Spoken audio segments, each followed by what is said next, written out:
Saya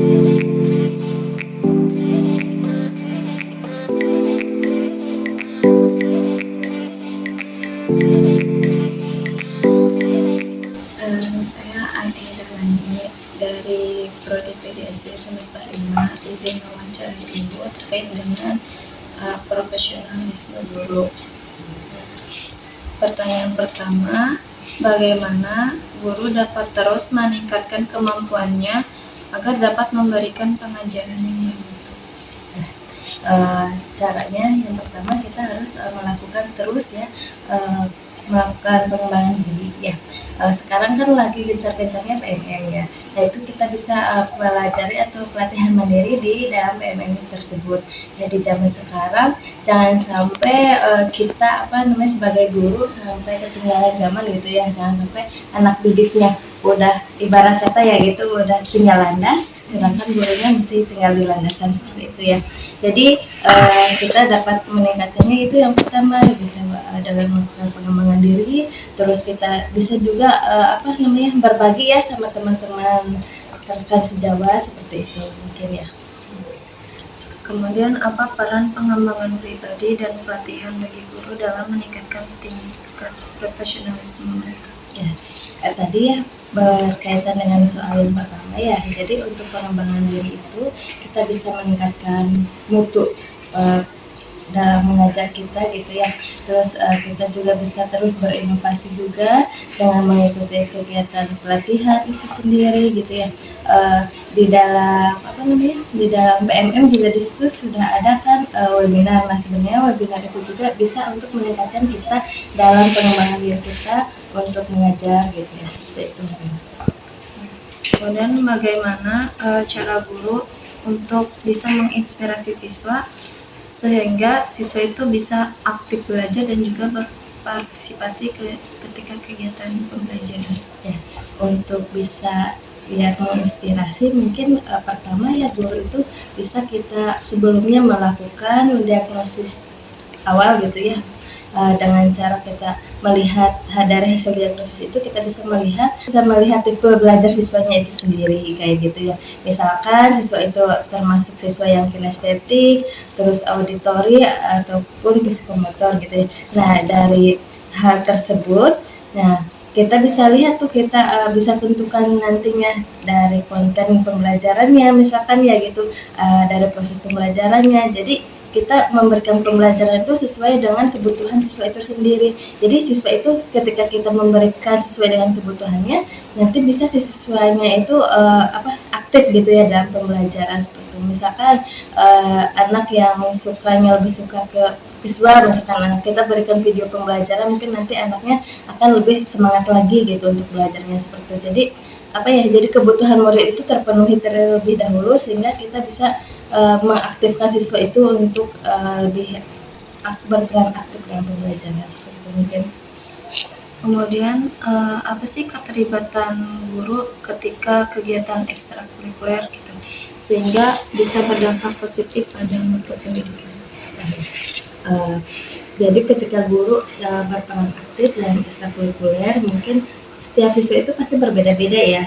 Ada yang misalkan lebih ke sukanya seni, mungkin di ekstrakurikuler bisa dikembangkan gitu. Misalkan ada yang di olahraga, di ekstrakurikuler bisa kita kembangkan, diikut sertakan gitu ya peserta didik, sehingga tidak hanya kan biasanya siswa itu tidak hanya di kognitif saja gitu ya, pasti ada kelebihan di bidang yang lain. Nah dengan adanya ekstrakurikuler itu kita bisa mengembangkan atau memunculkan potensi-potensi dari siswa itu sendiri ya, sehingga mutu pendidikannya juga bisa tercapai seperti itu. Nah kemudian bagaimana sih guru cara mengatasi ketika menghadapi tantangan? Kemudian juga kan sekarang dunia makin maju. Nah cara menghadapinya itu seperti apa? Kemudian ada nggak pendekatan yang cara pendekatan itu seperti apa gitu terhadap siswa? Lagi kan kalau siswa baru biasanya. Nah untuk tantangan ya di zamannya sekarang, tentu guru itu dituntut untuk terus mengembangkan dirinya. Sekarang masih banyak banyak pelatihan-pelatihan gitu ya, sekarang kan lebih teknologi ya. Nah, bisa juga tuh guru memanfaatkan teknologi. Sekarang biasanya anak-anak SD juga sudah diberikan HP ya misalkan itu.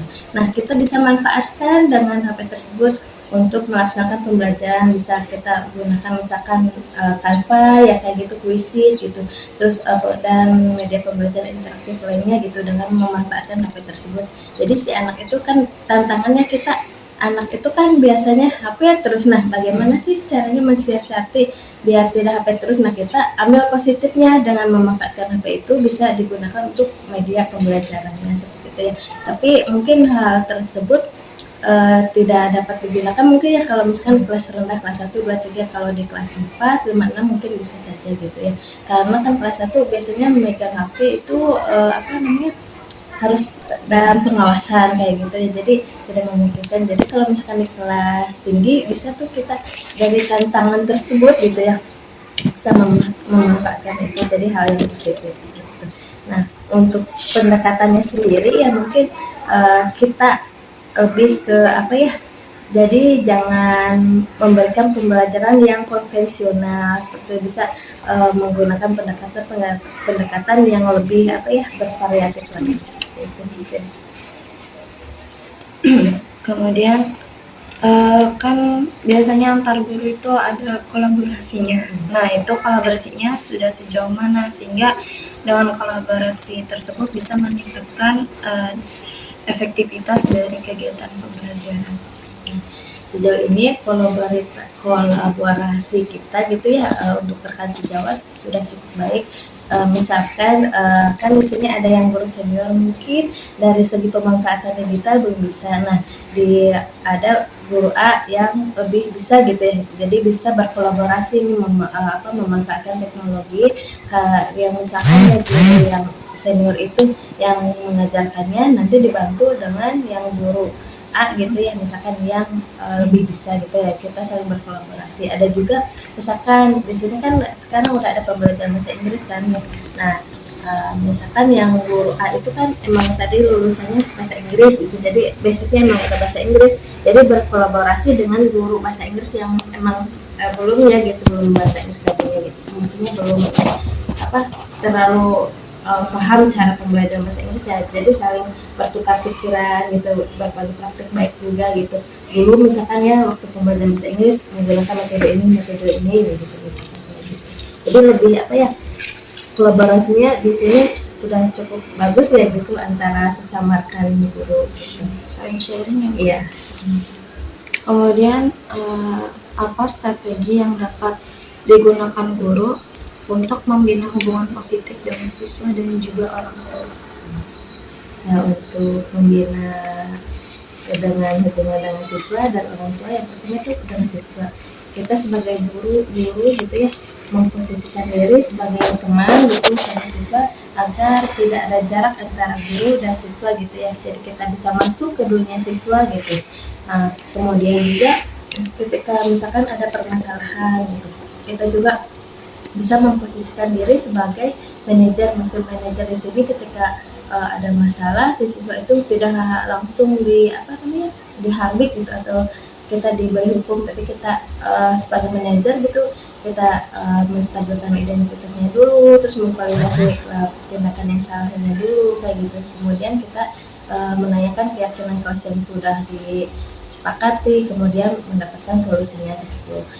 Jadi kita bisa terjun langsung lah gitu, maksudnya bisa masuk gitu ke dunia siswanya agar lebih dekat lagi dengan siswa. Sedangkan untuk orang tua ya itu kan kita ada grup WA gitu ya untuk wali murid kayak gitu. Nah, kita bisa saling sharing nih perkembangan anaknya apa. Mungkin sesekali waktu kita adakan pertemuan dengan orang tuanya gitu, ngobrol lah gitu tentang perkembangan, dilanjut mungkin agar lebih akrab gitu ya, makan bareng, bisa ngerujak bareng lah gitu ya. Kan biasanya ibu-ibu lebih suka yang gitu, yang pedas-pedas gitu ya. Jadi ya untuk mendekati ya dengan orang tua siswa gitu. Kemudian kan biasanya ketika awal masuk nih seperti ajaran tahun baru, ada nggak kayak perkumpulan dengan tadi kan kegiatannya itu setelah kegiatan berlangsung lama, kegiatan belajar berlangsung lama. Nah kalau misalnya ketika awal ajaran tahun baru ada nggak kayak ini cara pengajaran saya seperti ini, kalau misalkan anaknya melakukan kesalahan, konsekuensinya seperti ini. Ya sebenarnya seharusnya itu dilakukan ya di awal tahun pembelajaran. Jadi kita memperkenalkan terlebih dahulu, misalkan ya kurikulum kita yang digunakan seperti apa, cara pembelajaran kita seperti apa gitu ya. Terus sebenarnya kalau misalkan ke konsekuensi berarti ada peraturan. Nah sebaiknya kan biasanya gitu kita itu bukan peraturan tapi lebih ke keyakinan kita. Jadi sebelumnya ini apa sih yang ingin kita capai terlebih dahulu, misalkan disiplinnya gitu. Nah itu kalau disiplin kita harus datang tepat waktu. Nah kita yakini dulu ini bisa tidak untuk dilakukan oleh anak didiknya kayak gitu ya. Jadi sebenarnya kalau misalkan awal tahun pelajaran itu kita ada, cuman untuk lebih ke dalamnya itu kita belum terlalu gitu, cuma masih ke konsep kayak gitu ya biasanya. Nah biasanya juga kalau awal tahunnya lebih ke agenda yang akan kita gitu misalkan dalam satu semester gitu ya, kan biasanya itu perkumpulan tuh satu semester. Jadi pokoknya agenda dalam satu semester itu apa saja yang akan kita lakukan, itu sih.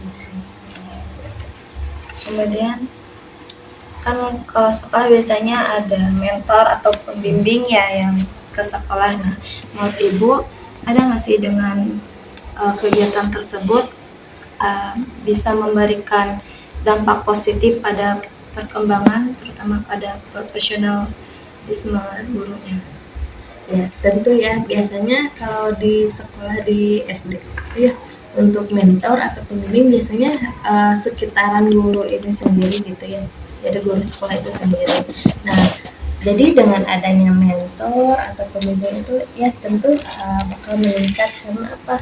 Ketika kita di mentor, kita kan biasanya sharing nih gitu, misalkan ada permasalahan di kelas ini seperti apa gitu ya.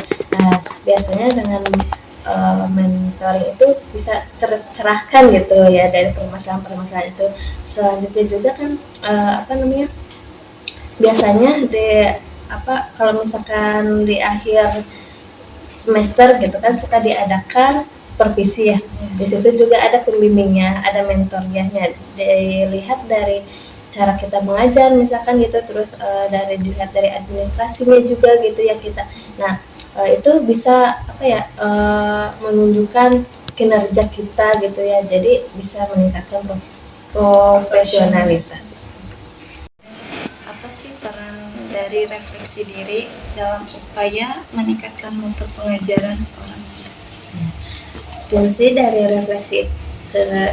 refleksi diri itu sendiri, nah kita bisa mengetahui apa kekurangan kita ketika melaksanakan pembelajaran, terus apa kelebihan kita dalam pembelajaran yang bisa kita pertahankan. Nah dari refleksi itu sendiri, ketika ada kekurangan kita bisa perbaiki untuk pembelajaran selanjutnya seperti itu ya. Mungkin sekian pertanyaan dari saya. Terima kasih atas jawaban-jawabannya. Tidak